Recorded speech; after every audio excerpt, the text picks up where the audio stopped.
Hello, I'm your host, David Barnard, and my guest today is Fares Ksebati, co-founder and CEO of MySwimPro, the leading swim coaching app. On the podcast, I talk with Fares about how to build a content marketing flywheel, the importance of content that's inherently valuable, and why you shouldn't give up on content marketing, even if your early attempts only get a few views. Hey, Fares, thanks so much for joining me on the podcast today. David, thanks for having me. Excited to be here. We've got so much to talk about. I love your content and how much success you've seen with content marketing. And so we're going to get to that. But to help the listeners kind of understand the context around that, let's just start off with what is MySwimPro? Yeah, MySwimPro empowers people to swim for life. And we want to be the one-stop shop app. If someone wants to improve their fitness, their performance through swimming, they come to the app and it's like your personal coach. The difference between our app and actually going to the pool and hiring a coach is that you get a personalized workout at a fraction of the cost of actually hiring the coach. So we started this in 2015, and so far we've been really focused on helping swimmers improve their performance and health in the water. Fantastic pitch. Number one lesson, if you're building an app, you need to have that good of a 60-second pitch to explain your business to people. That was fantastic. You can tell you've done this a lot and do a lot of content because that was very nailed down.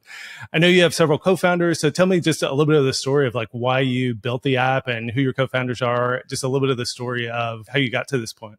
Yeah, for sure. And today our company is by swimmers for swimmers. And even in the early days, when we started the app, it was myself, Adam Oxner, and Michael Alon. I actually met Adam, who's our CTO now, through the swimming world. So it was a connection within swimming. And we both swam in university. But it was really my experience as a coach, which really pushed me to want to take this idea to more than just an idea and actually create an app. Because I was coaching swimming and I was still swimming myself. But I had people asking me for workouts, for training, for advice. And what happens when you get out of the system, as I like to call it, where you're no longer on a team, you no longer have a coach, there's this huge gap. And at the time, and even today, really nothing was addressing this gap. And the gap is you want to swim, but you go to the pool and you have no idea what to do. So you could just go back and forth and swim mindlessly, which is what a lot of people do. Or you can follow a structured training program, which is what you would do with a team as if you had a coach. So that didn't exist at the time. This was back 2014, 2015. So the first version of MySwimPro was simply to give someone a workout. As simple as that. You couldn't log it. There's no profile. There's no analytics, none of this stuff. The Apple Watch didn't actually exist yet, and that's become a major part of our business. So when it was just Adam, Mike, and I, we were basically hacking together different ideas of how can we deliver this workout in the most efficient and simple way. And obviously in the last 7-8 years, it's become a lot more personalized, a lot more granular and powerful as to what it can actually do. But from the very beginning, it was always, how do we help swimmers? And we use the product ourselves, which I think is a really important component of building a great solution if you're solving your own problem. So did y'all raise money or did you just bootstrap? Are you technical or are your co-founders technical? And did they kind of write the first app and you were writing the programs and overseeing? Yeah, a mix of everything. So we're very multi-skilled in the company, even from the founding days. So I studied business. I don't have that technical background. I'd like to think I'm self-taught in a lot of things, but not at the level of what we have today, obviously. So Adam, our CTO, built the first version of the iPhone app and the Apple Watch integration. Michael did the Android app. But we skipped over an important fun story. When we started the app, it actually was before having an app at all. So we wanted to validate that this was really a problem. And with my technical skills, I basically bought a domain. It was MySwimPal at the time, myswimpal.com. And I created a mock-up of what I thought the app would look like. And I had 4 value propositions on the screen. So I had the mock-up of the app and then an email capture. And I used Twitter to drive traffic to this website. The equivalent, I think, would be an Instagram DM, but you just kind of look at the keyword swim. And I just find people who are tweeting about swimming. And I would just message them, favorite their tweets, send them to this URL. And then they'd put in their email to download an app that didn't even exist yet. Still a good way to validate demand. And so after just a couple of weeks, I had 200 people who inputted their email to download this app that didn't even exist yet. And a lot of these people, I had no idea who they were. So I was just finding them on social media. And I think the social media landscape has changed, but this principle still technically applies of here's the screen that we want to test, send traffic to it, either paid or free, and then see what the demand actually looks like. So that was the end of 2014. And then 2015, we had the MySwimPro app. So that was the humble beginnings. It was bootstrapped. We didn't raise any money. We weren't making any money. We can go into that. We didn't charge anything for the app at first. The first year, we literally just were listening to feedback from people who used the app. It wasn't that many. And then we just iterated on it over and over and over. 2016, we actually launched a subscription offering for $10 a month. You get basically more workouts. We actually paywalled some of the free workouts that we did have in the app. We had different categories. And then that's when we did our first startup accelerator. So we raised $50,000 through this accelerator. We went through the program. And since then, we've done a few different rounds of equity crowdfunding. So we've raised about $1.2 million, mostly through equity crowdfunding. And it's gotten us to where we are today. But it's been a wild ride, even if I say that out loud. Yeah. How was the accelerator? I've had folks on who did Y Combinator. Generally, people have a good experience there, but I haven't talked to somebody who's done a more traditional accelerator. Like, do you feel like that experience was worth it? Do you think app founders should potentially go through an accelerator, or do you think it wasn't as helpful? I think it's definitely a case-by-case basis. So for me, it was beneficial in our team because even I had worked at other startups before launching MySwimPro. So I had a little bit of startup experience and digital marketing, but it wasn't like I had started the company myself. And the rest of our co-founding team was the same thing. So if you're just getting started, even if you have business experience, it can be extremely beneficial to learn the skills of customer discovery and to build a network, because you probably don't have a network if you haven't started a company or done something like that before. So I think in that perspective, it was very valuable. Would I do another startup accelerator? At this point, probably not if I were to start another company, but I think it really depends case by case. I don't know if I could recommend it to like all app founders, but if there's a program that is in line with what you do, like we did a program that was through the University of Michigan. And so you don't have to have gone to the university, but I know a lot of universities have a program like this. Some are more geared towards health and wellness. They're partnered with a healthcare company. So if your app is aligned with the initiative of the program, that might make a lot of sense. Yeah, no, that's super cool. And then it sounds like I was going to ask you what the top 2 or 3 things were from going through the accelerator. It sounds like networking and understanding some of this product market fit and being able to connect with customers. Any other top lessons that you feel like the accelerator really helped with? I think refining the pitch. You mentioned the way I presented what we do, but you're presenting all the time. And not only when you meet with mentors, they connect you with mentors and you have to explain what you do in a relatively quick fashion. The whole point of the accelerator is at the end of the program, you do a 3 or 5 minute pitch to the community, and it could be investors or other folks.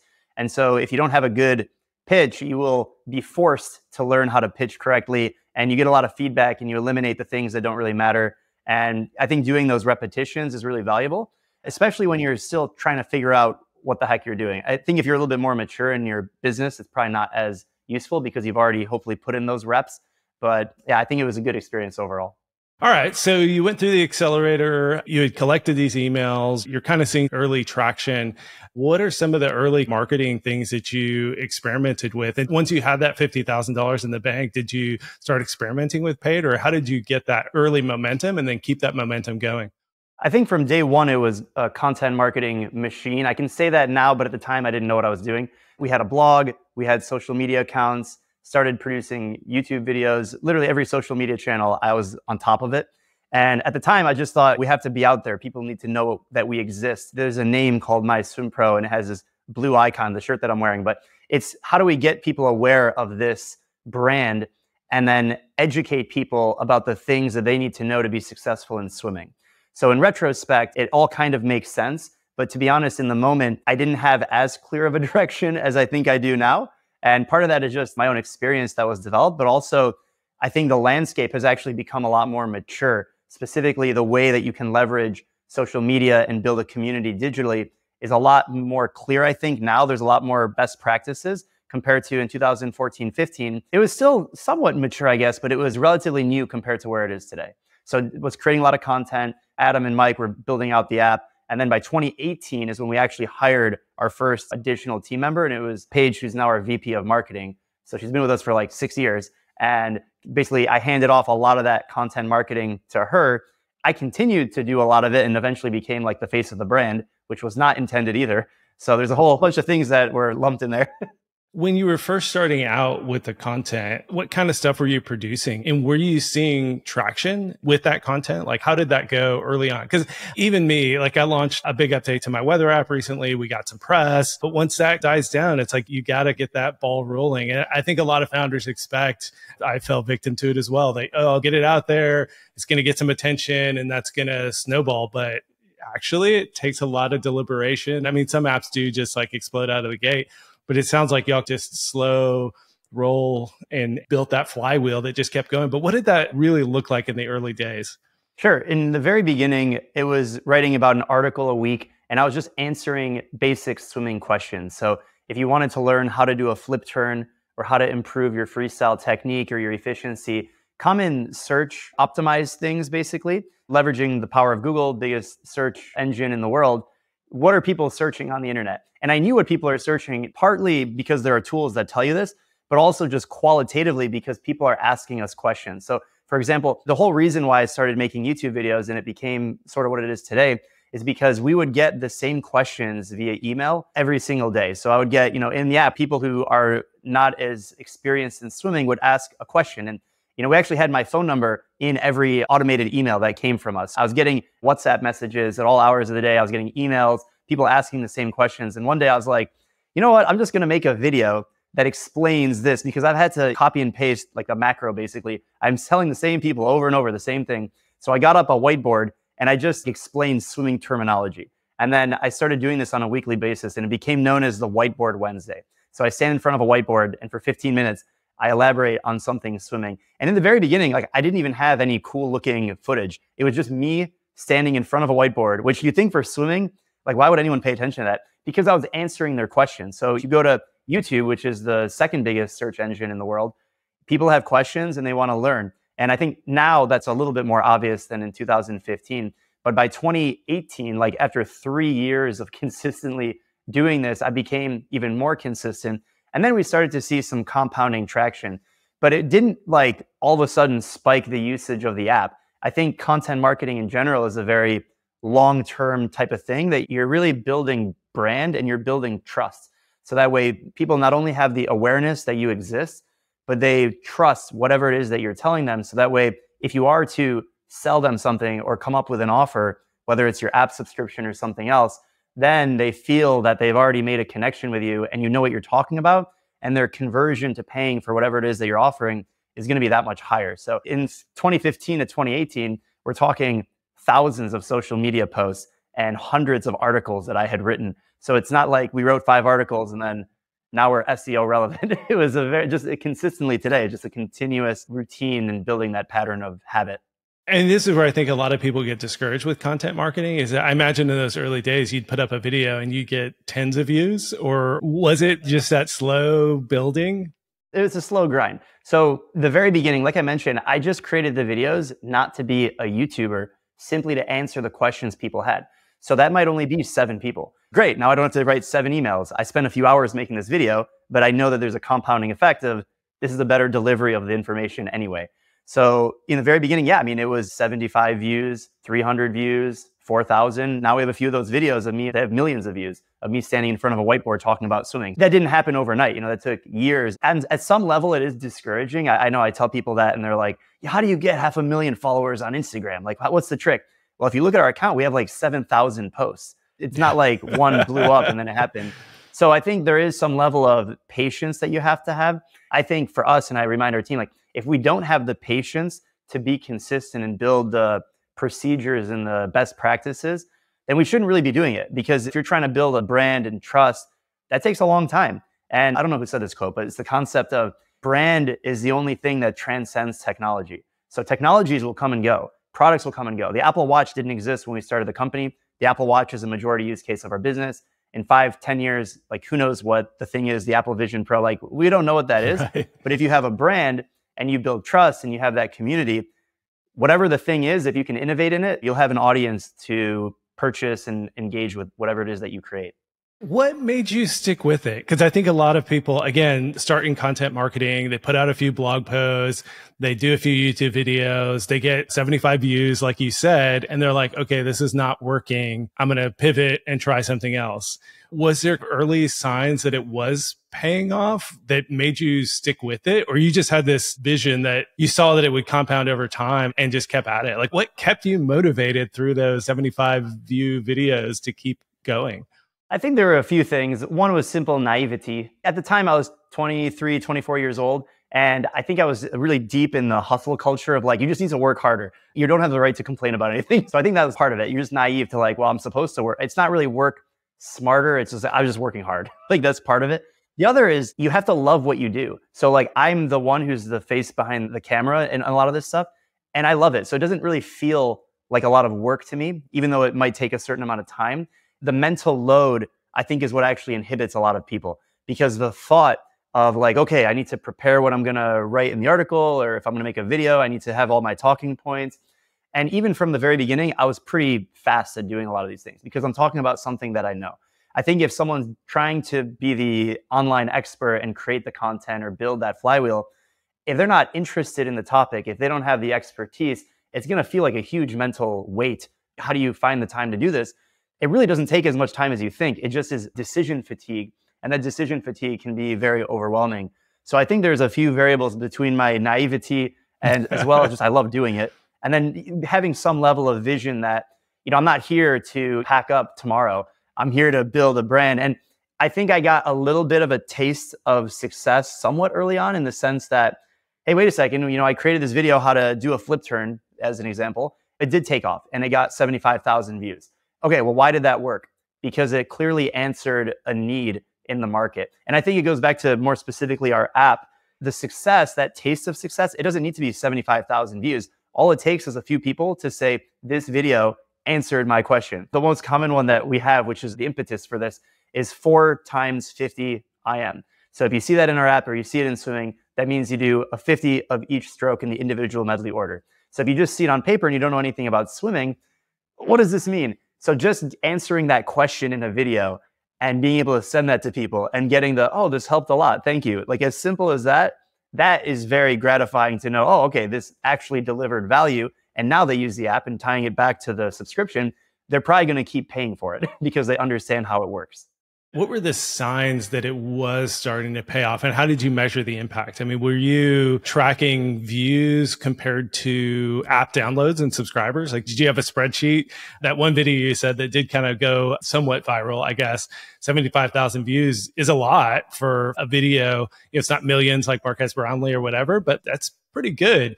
Were you tracking that impact? Like we got 75,000 views and that led to X number of downloads and X number of downloads led to Y number of subscribers?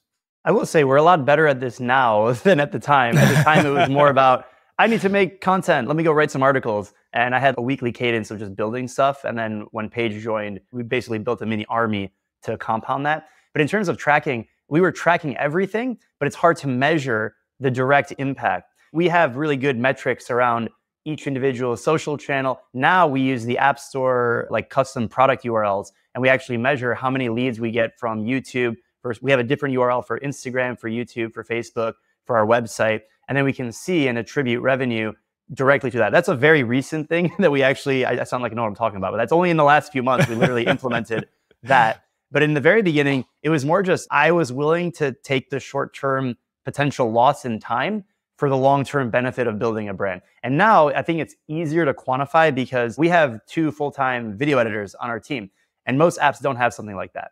And I can better justify the expense of that and the way our team is set up because we were able to monetize beyond our app subscription through YouTube AdSense, through brand partnerships. And there's a whole story of how we thought about building that. But now it's easier to ROI that because I know how much money that alone is making. So even if the app was not benefiting at all, it's still ROI positive just for this segment of the business. Now, I want to be able to more accurately attribute, and the product URLs are one step in that direction, but it is difficult. Like I'm not going to sit here and say we have the golden bullet of how Instagram view converts to XYZ value in our app. I do think there would be some level of shrinkage if we just all of a sudden disappeared off the internet. So if none of the content exists, if our brand disappeared, we would certainly see some level of hit in organic traffic through the App Store and how people are discovering us. We don't do this, but some apps, they actually ask you how you came across the app in the first place, directly in the onboarding. We've done that through our surveys. So we qualitatively measure to our subscribers and even free users how you learned about the app, and we can see some numbers there. So there is some level of measurement, but I don't have the perfect answer. It sounds like you really started on YouTube and that's kind of been a mainstay. I hadn't heard anybody say that, but it actually makes a ton of sense that YouTube is the second largest search engine in the world, that people are looking for answers to their questions and they'll go to Google. But then, I mean, I do this, I go to YouTube, I need to do something with my washer dryer. It's like, what do? I go to YouTube and figure it out. So it makes a lot of sense. But how did the channels evolve over time? Like, did you initially start with YouTube and then slowly move to Instagram and others, or did you just blast to all those social media channels? And what does that mix look like today? Well, actually, we started with Twitter. I don't remember if it was my personal Twitter or the MySwimPro Twitter at the time to DM people and get them to that landing page. But it was actually Twitter because it seemed the easiest to get started, like tweeting about swimming, or Twitter's more events driven for sports anyway. So when there was a swimming competition happening, it was very easy to jump on that. But very shortly after, I basically created an account for every channel. And some have come and gone over the years. So for example, Snapchat was something that I was more engaged with, and now we don't do anything with Snapchat. TikTok is a relatively new one. So we didn't start doing TikTok until 2019, which now it sounds like we've been doing it for a while. But relative to the other channels, it was a latecomer in that regard. I think the YouTube focus has really come to where it is now only in the last few years. So I did mention we have all the channels. A few reasons why I choose to focus on YouTube and why I want our company focused on YouTube is because it is the best place for the deeper connection.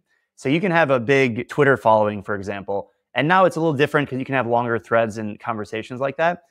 But it's a lot different when you're hearing and seeing the person explain something to you. So when it goes back to building trust, there's a reason why YouTubers can charge the highest for any kind of a brand deal, because they have the trust of the person that they're communicating with. And so even if it's not fully aligned, like right now, I'm not saying, I have all these subscribers and our company page has all these subscribers. We don't have that many app subscribers, right? So there's a lot of people who are engaging with the content that are maybe not interested in the app because the app has a very specific use case, has a very targeted persona that we're designing the product experience around. Whereas YouTube, it's, oh, you want to go swimming? Like anyone who wants to improve swimming in any capacity, competitive, young, old, beginner, advanced, it really doesn't matter. And we have content that can apply to them. So maybe that opens the doors for new features in our app down the road, new apps, new products, new services. There's a lot of different things that we could expand to.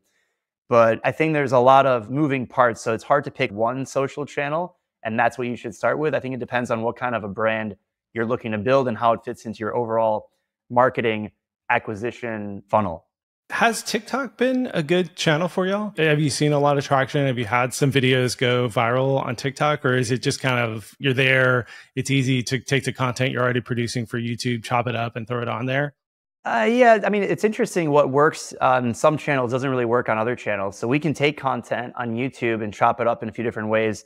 Some of that will perform on TikTok, but it won't perform on Instagram Reels.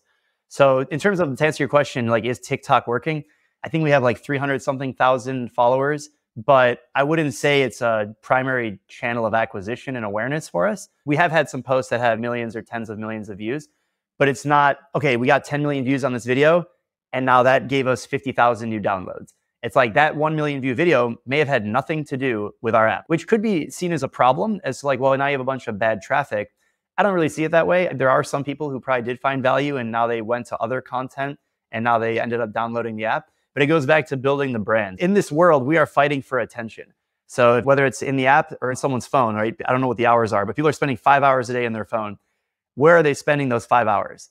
They're not spending it in your app, unless your app is Instagram or TikTok or YouTube, right? So because people are spending their time in those apps, you want to make sure that you have a presence. So for us, it's being everywhere all the time, no matter what. It's a lot more work and you need more manpower to be able to do that. But it depends on what level you're trying to compete at in that attention game.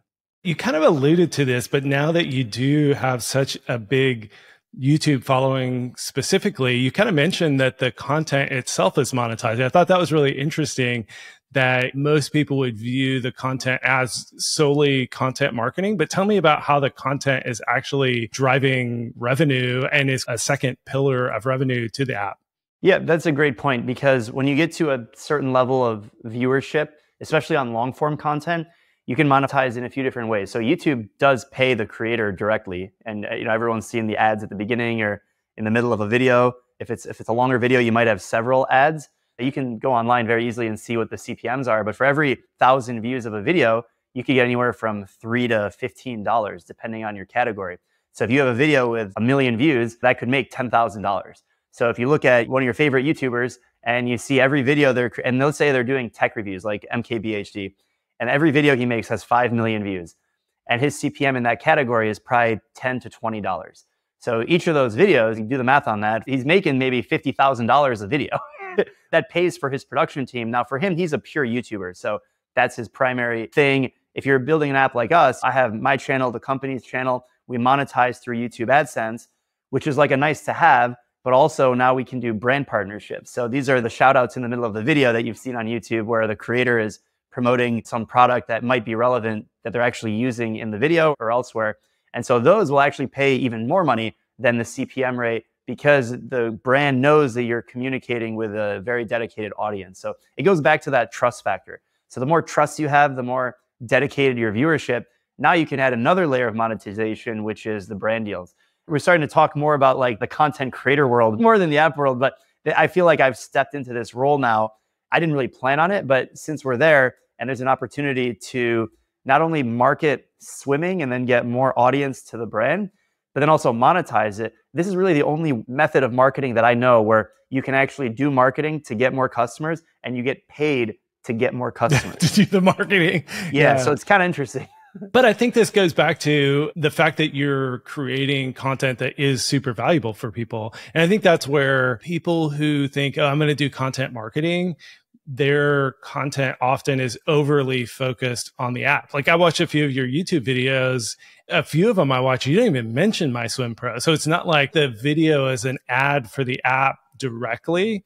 You're just creating really good content. And so it kind of makes sense that by creating that really great content, you're creating multiple flywheels, that you're building this audience that is monetizable through the content itself, which I do think that's really cool. And like maybe not as directly relevant to this audience in that a lot of folks have not built up that kind of content library that's eventually monetizable. But I think it's cool that you built it, and it's something others can aspire to do, is that if you build this up where you are creating great content, it's not just going to drive downloads and subscribers. You can eventually potentially monetize that content directly. So I do think that's relevant and super interesting.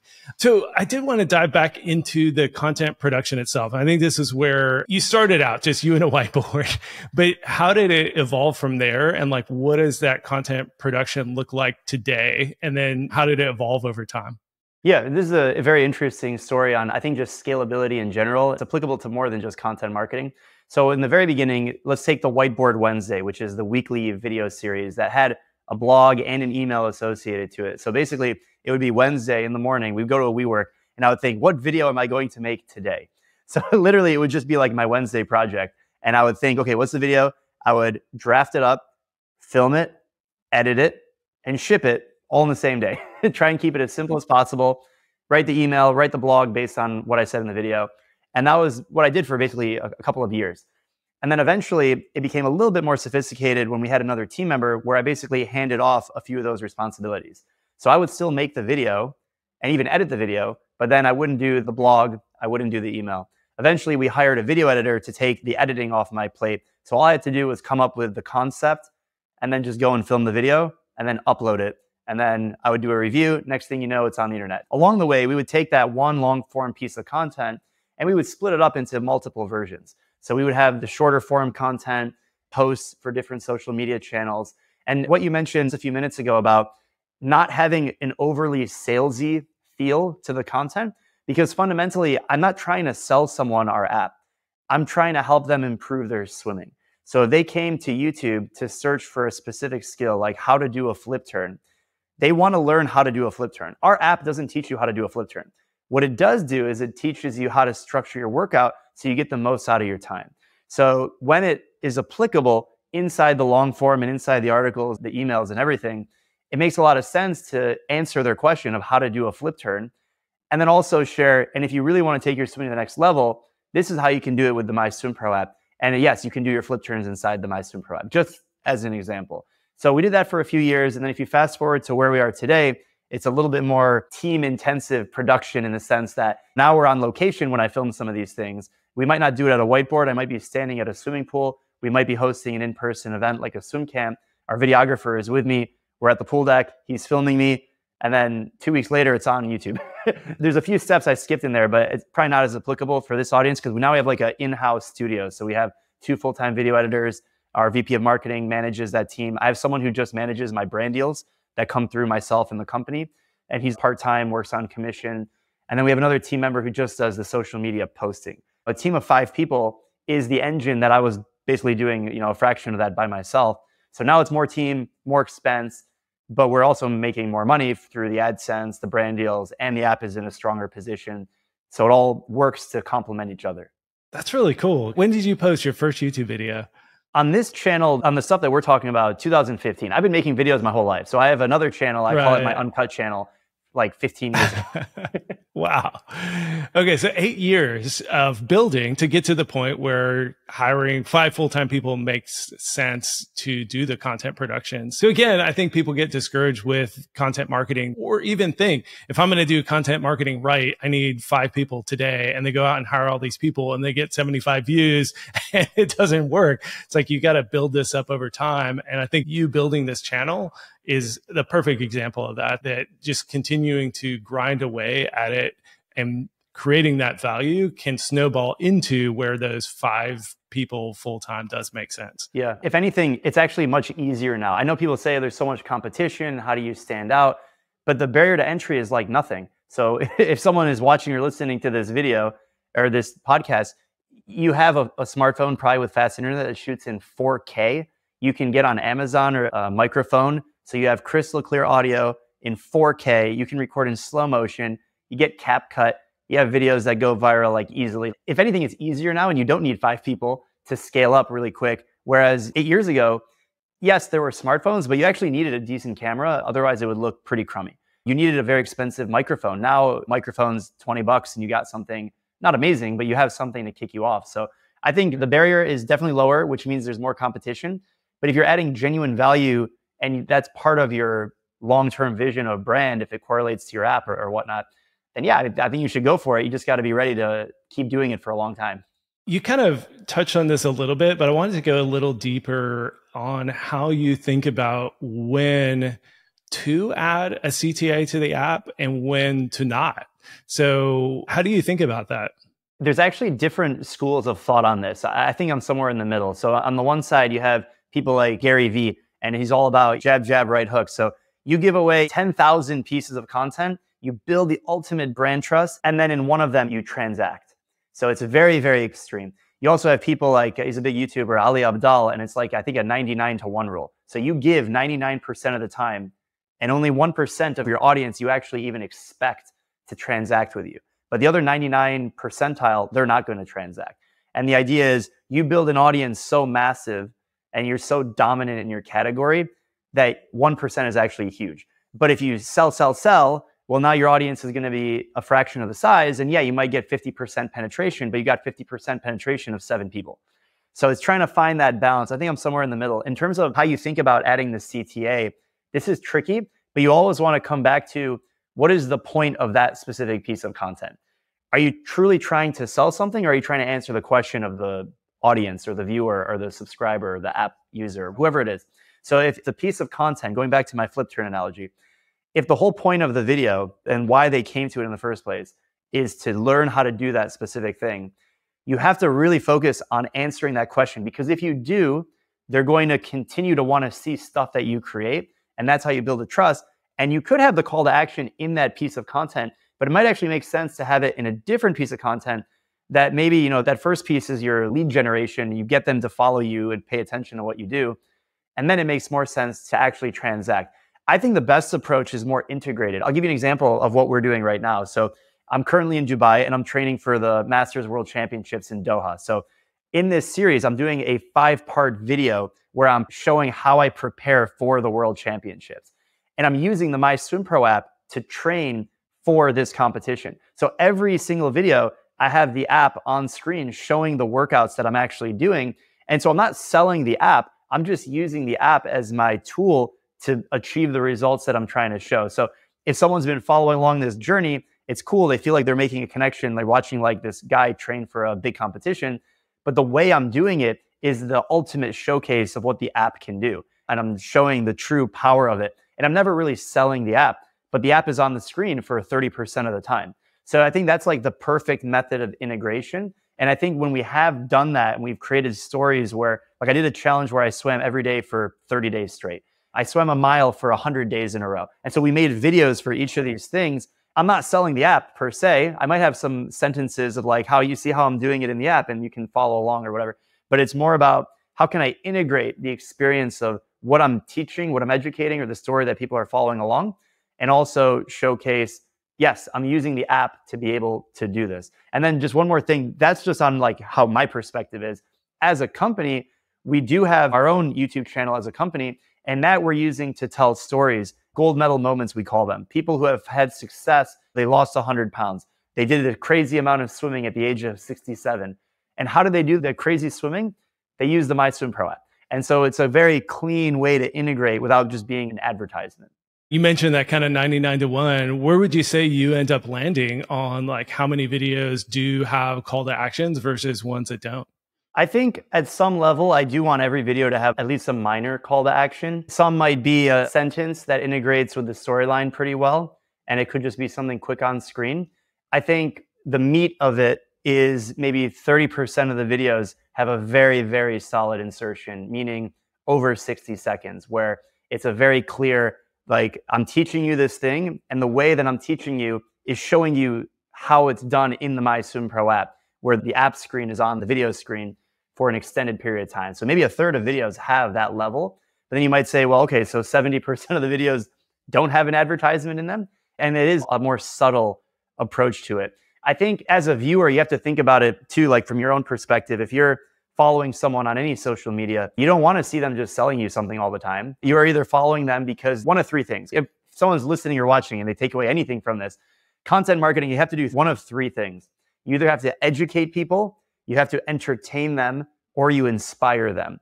And so if you think about anyone you follow on social media, any platform, they're either teaching you something, they're entertaining you in some way, or you feel inspired. Now, if you're really good at any of those, that's great. But if you're amazing, you can do multiple at the same time. And I'm sure people are thinking about individuals they follow on social or brands that are able to connect the entertaining part and the inspiration, or the inspiration with the education. I think for us, it's a combination of those. Some videos might be more inspirational. When you hear about a 67-year-old who did some amazing feat in swimming, that's inspirational. It maybe wasn't the most entertaining thing, but maybe you were educated as well. I think my style is less inspirational. It's more educational with a little bit of entertainment. I don't want to spill the beans. I have a very entertaining, I'm swimming a mile with a certain piece of clothing on, multiple pieces of clothing, right? So that's going to be more entertainment. But a lot of the content is more educational, where I'm teaching you something. I did want to move on from content marketing and talk about a few other aspects of the business. Again, not every app is going to succeed with content marketing. I think a lot more could than have maybe tried or have dabbled in it and then not found success and kind of given up. But I wanted to talk about a few other things. What other forms of marketing have you experimented with and or found success? Or is content marketing really where it's at for MySwimPro? Content is the bulk of it, but we have tried paid acquisition. I think we've done 3 different rounds of paid acquisition at different points of the company life cycle. We're sort of in the middle of the third one right now. And a lot of it, like, what's the difference between the 3? It's who we worked with. You know, we were doing sometimes in-house, working with agencies. The product was in a different spot when it comes to the download conversion rate. The price point is different. So now I'd like to say we're in our 3rd attempt at trying to make it work at scale. This is probably our best attempt, and we have the best analytics infrastructure in place to actually assess the effectiveness of the campaigns that we're running on various channels.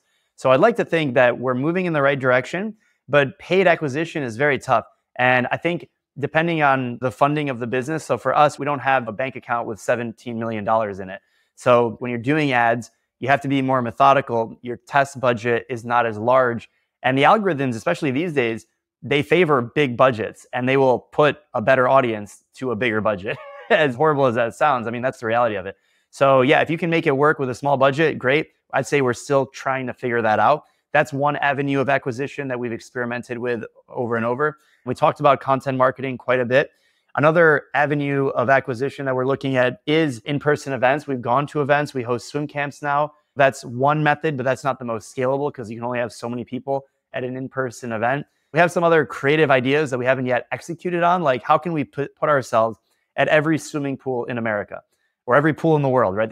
In the US, there's 300,000 commercial pools. There's 10 million or so like private pools. So how do we just get some kind of a presence at a swimming pool?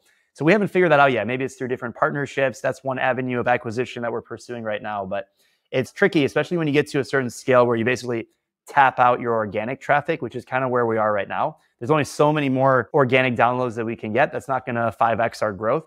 So what can we do that's not depending on someone going to the app store and typing in swim that can get us? Another one that we're even testing right now is referral marketing. So in-app, being able to invite someone, getting different promotions, and incentivizing why the power user would want to invite someone in the first place. These are some different things that we're testing. No silver bullet yet, but we'll keep trying. So you mentioned you're in phase 3. I think a lot of folks can learn from failure as much as success. What would you say were the failures of phase 1 and 2? Like, what did you experiment with? What were the results you saw that you had to give up on it? The biggest mistake you can make is not having the right analytics in place. So if you don't know, okay, you spend $1,500, what happened? Like if you don't know what actually ends up happening with that $1,500 and you don't have some level of confidence in the attribution, that's the biggest mistake. So you really can't put any significant budget besides just, oh, we'll boost this post and see if we get more app downloads, right? That's not how you scale something. So I think that was one mistake that we did. We didn't have the right infrastructure in place. Another thing is just making sure you work with the right people and also making sure that you're on top of the analytics. So now that you have the analytics in place, okay, that's good. That's one step. But now are you actually like paying attention to the analytics and making improvements and iterations fast enough so that way you can improve and not burn too much money in the process? Because the reality is, like any A/B test, a lot of them are going to fail. So you have these ads, these different creatives, you don't know which one is going to hit. And so if it takes you a long time to figure out which ones are your winners and which ones are your poor performing ads, then you're just going to end up spending more and more money and you're eventually going to have to stop because you're not able to get results quick enough to justify the amount of money that you're burning. So that's another. And yeah, there's probably quite a bit of smaller little learnings, but yeah, those are the big ones. As we're wrapping up, I did want to ask you about one more thing. I know you've done a lot of price testing. I actually saw several reviews complaining about the price. No matter what you priced, you're going to get complaints. Like I priced my weather app at $40 a year and I got 3 or 4 reviews saying, oh, that's just way too much money. And so you were charging and have been experimenting with $180 a year. Now, totally different. You're replacing a swim coach, just a weather app. There's way more competition. So I probably have more reason to reassess my pricing. But what led you to that $180 price point? And then has that been working for you? From the beginning of the app, we have had probably 8 different price points at some level of duration, meaning over 3 months or 6 months. When we first launched the app, it was free. Then we added a $10 a month option because, like I said in the beginning, naivety, like that felt right. $10 a month, that's what other apps are. I think at the time, most fitness apps were like $79.99 a year. And they had an offering that was $15, $20 a month, $10 a month. So $10 a month sounded right. And then we added a yearly offering around $100. Then it was $120. Then it was $180. And what happened is we didn't really see much of a change in conversion rate. So we kept on increasing the price and we kept on making the app better and better. And here's the key. So we've done A/B testing. We continue to do A/B testing. The thing is, inside of your segments of people who are paying for the app, there are some segments that are willing to spend way more than others. And I think this is a mistake that we've done recently where we kind of just bundle everyone together. Well, we do the A/B test and this is the price that wins. Yes, that's the price that wins for the overall population. But there's a segment, maybe 20% of your paying customers that could pay 10 times what your current offering is. But you're not charging anything else. So the only way to do that is having different pricing packages and different product offerings. And any mature business has these. There's a reason why there's more than one iPhone. There's a reason why there's multiple in a car. The same car could be $40,000 or $90,000. So there's a reason why there's different levels to that. So I think for us, one thing we're looking at doing is how do we continue to test not only the price point, but the way that we're actually packaging the offer to serve different segments of the audience that have different problem sets, but also, and maybe more importantly, different willingness to pay and price sensitivity.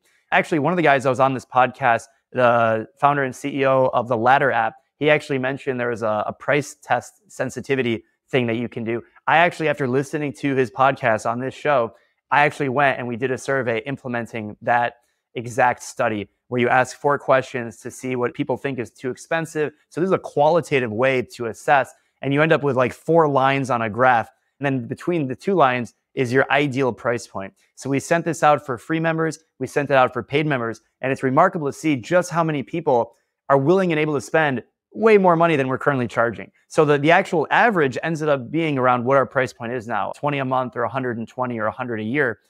But there are people who are willing to spend $200, $300 per year. We don't have a product offering right now and a packaging that is able to access that kind of a price sensitivity. So I think we're still evolving, and as the business becomes more mature, and I think like any more mature business that's been around for a while, you have to be able to create different offerings and packaging to different segments of the market with different price sensitivity. For those who do experiment with higher prices and get those kind of reviews, do you have any advice? Like, do you just ignore those? Personally, when I get those reviews that like, oh, $40 is way too much, I'm like, dude, like, come on, that's not that much money. And we're doing something really unique. Like, are you able to just ignore that? Or how do you put that in perspective? I think part of it has to go with the packaging. So one mistake that we've done is, it's not really a mistake, but as we've transitioned, we went from a completely free app to a paying app. And we've actually, over the years, we've taken away free features. We put them behind a paywall. So some of the complaints are attributed to that. So at some level, yeah, rightfully so, they could do something for free. Now they can't. So you build a level of entitlement with your community because they feel entitled to use the software that you've created for free because that's how they've always done it. So now if you all of a sudden charge for the thing that you spend time and resources on, and now they have a hissy fit. So I think it's just how you package it. That's one area we can definitely improve in. Because if people know that this is a paid offering, then no one has the right to complain because they don't feel entitled to something for free. But if you advertise, yeah, this is the best app for free and you can do all these things, and then they get into the app and they can't do a lot of the things. Yes, they can do some things, but like the good stuff is behind a paywall. Then you're going to have some level of resentment that you create. And I think every company at some level has had to deal with this. What I've noticed though is that the more premium you're offering at a higher price point and the more you package it in that orientation, you just attract a clientele that are just ready to pay anyway. Because some people will complain at any price point, even if it was 45 cents, they're still going to complain. Whereas other people, they won't want to buy a product that is perceived a lower value. So there's a little bit of psychology that plays into this. And I think it's trying to balance the qualitative psychology with the data. And this is something we're constantly trying to balance, is being data driven at the same time looking at how humans behave, which is not in line with what a logical decision would actually be. I think we see this kind of industry wide. I like that you brought up the word entitlement because I think this is something any subscription app practitioner should be aware of and be thinking about in how they do, like you said, the pricing and packaging, how they balance freemium and all that kind of stuff, is that folks are used to getting things for free and paying with attention with their data. And so there is this entitlement nature, I think, to software, is like that people just kind of expect software to be free. But I think what we've started to see over the last 5 to even 10 years is just this slow kind of shift of the industry of, hey, software can actually create a ton of value in your life, and that value is worth paying for. That's what actually makes me really bullish for the next 10 years, is that more and more consumers are starting to actually not feel entitled to software, but actually see it as something valuable that they are going to be willing to pay for. So like that person today who would complain about just 45 cents, maybe in 3 or 4 or 5 more years, I think the market for people who are actually willing to pay for software that delivers value to them will continue expanding over time. And so it's like we have this dual flywheel going on in the industry of creating more and better software and then attracting more users to that software, and then more and more of those users being willing to pay over time. And so if you are getting those complaints like Fares and myself about people saying, it's too much money and why should I have to pay and all this kind of stuff, I think we can all take a little bit of heart in the fact that that's going to continue to get better and better over time. I mean, have you seen that? I mean, you've been doing it 8 years now, people willing to pay more. And then now as you're charging even more, people being, I mean, it's crazy to me in some ways that people will say on a survey that they're willing to spend hundreds of dollars. But it also does speak to your category that a swim coach would be way more expensive than hundreds of dollars a year. And you're delivering a level of value, maybe not quite like having a personal coach, but directionally, you're creating a ton of value that would otherwise cost way more money. How have you seen that kind of value perception evolve over the 8 years you've been doing this? Yeah, and I think one guy that you had on, Eric Crowley, he was great showing all the industry data, where he was showing how the wind is in our sails. The market is moving in the direction that more and more people are willing and able to spend money on app subscriptions. That's growing faster than the population. It's growing faster than inflation. It's growing faster than adjusted gross income. So I've seen this in the last 8 years. So in 2015, very few apps had a subscription business model at the scale that most apps do today. And even in our category of health and fitness, the big apps of the day were MyFitnessPal, Under Armour acquired them, and also MapMyFitness, MapMyRun. All those apps were completely free. They never had any paid offering. The only way they could monetize was they had 20 million people using the thing. So they had sponsors inside of the app, and they were basically that attention value. That's how they were able to monetize. Only recently in the last 5 years has it become the norm for every health and fitness app to have some level of in-app purchase subscription. And I think the perception is now that people are willing and able to pay at a much higher level because the consumer behavior has shifted, where it is now an expectation at a certain cohort where people will actually spend the money, because now it's a line item in their budget because they've already spent money somewhere else for an app. And so I think what we're doing in swimming, what you're doing, bringing on all these apps and talking about this, it is pushing the market more and more in the direction, because most people who use the MySwimPro app and pay for the subscription, we are not their only subscription. They're probably paying for some other subscription, whether it's Strava or literally any other app they could be using, and we're not the only subscription. So I think that benefits everyone. There is a little bit of subscription fatigue that I know people have talked about that, where it's like, I don't want to have 17 different subscriptions. That goes back to competition. So what kind of value are you delivering in your category, and is it better than what someone else can deliver in the category? And I think as a capitalistic system, I think that's good. I think it's healthy, and it pushes us to deliver the best value no matter what. Well, as we wrap up, anything else you wanted to share? Are you hiring? I'm going to put links to the app and your YouTube channel so people can see what kind of content you're producing, see what's going on in all those different channels. But anything else you wanted to share as we wrap up? I think that was great. I hope people enjoyed this conversation. Yeah, if anyone wants to get into swimming, we are the app for you. So connect online on LinkedIn and wherever else, and hope to see you guys in the pool. All right. Thanks so much for joining me. Thanks, David. Thanks so much for listening. If you have a minute, please leave a review in your favorite podcast player. You can also stop by chat.subclub.com to join our private community.